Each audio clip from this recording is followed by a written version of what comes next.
The Clippers came home to their first game at the Intuit Dome and put the beats on the Denver Nuggets. Beat them down, right?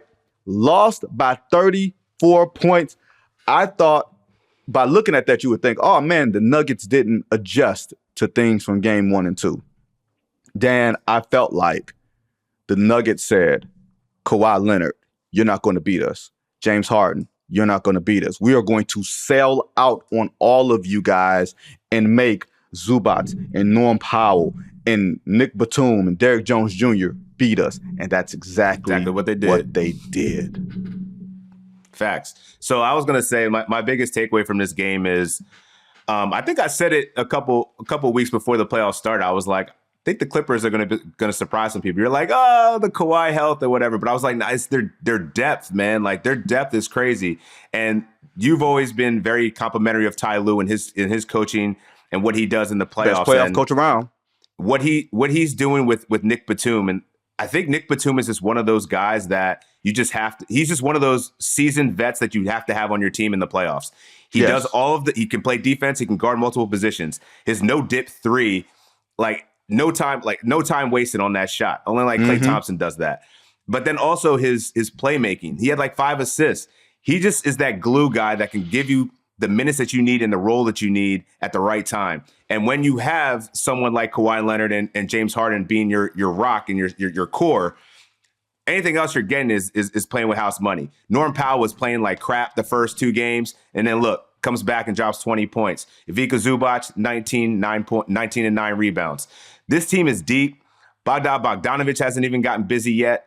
I think this team is really going to make some noise. And as much as you can look at the Nuggets, I think that their injuries are going to probably be their detriment more than anything. But I think the Clippers could actually go pretty far here, man. Wait. Let me slow this down. Let me rewind this. Bad boys behind us. Let's see what you're saying.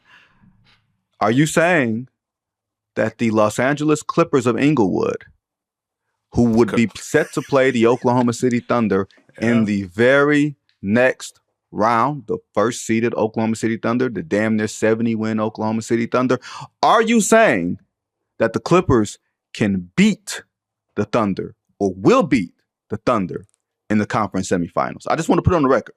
I'm not going to say will. Can? Absolutely. Absolutely.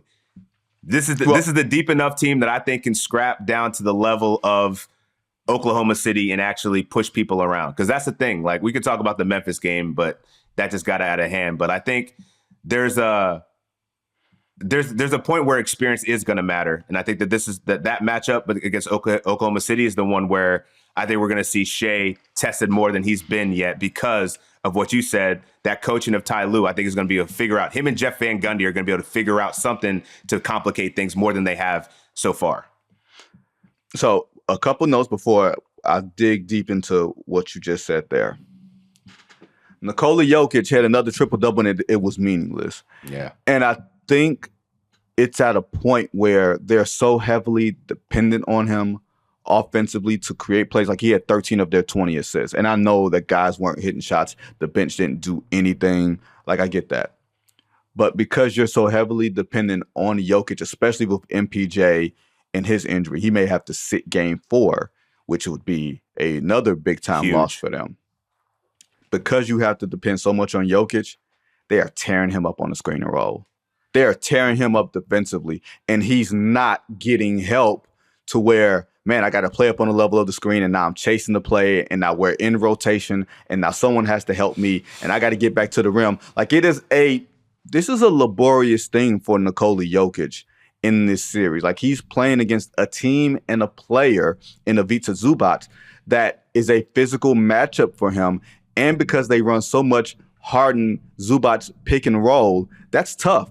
And because you're trying to help out on Kawhi Leonard and you don't want to leave Kawhi Leonard on the island, and usually the Nuggets double big as opposed to double and small, you got to help on everybody. And I just don't think that you have an energy reservoir that is limitless. Everybody has a limit this time of year, and I feel like maybe we are seeing that with Nikola Jokic. He can't. I think Zoo is such an important piece of this team because their offensive rebound, he's averaging like 5 offensive rebounds in this series per game. That's a huge, getting those second chance. Night. Yeah, getting those second chance points is what separates, I think, the good teams from the great teams. And you don't turn over the ball a lot. You get offensive rebounds.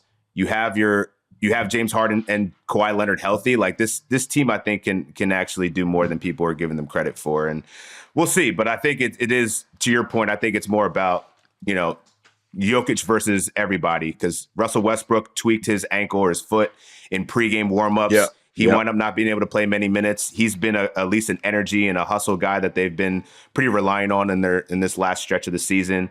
But if you don't have Michael Porter Jr. in there, a guy that really helped them win their only game in this series, they're not going to have enough offense to generate around Jokic to last this out much longer.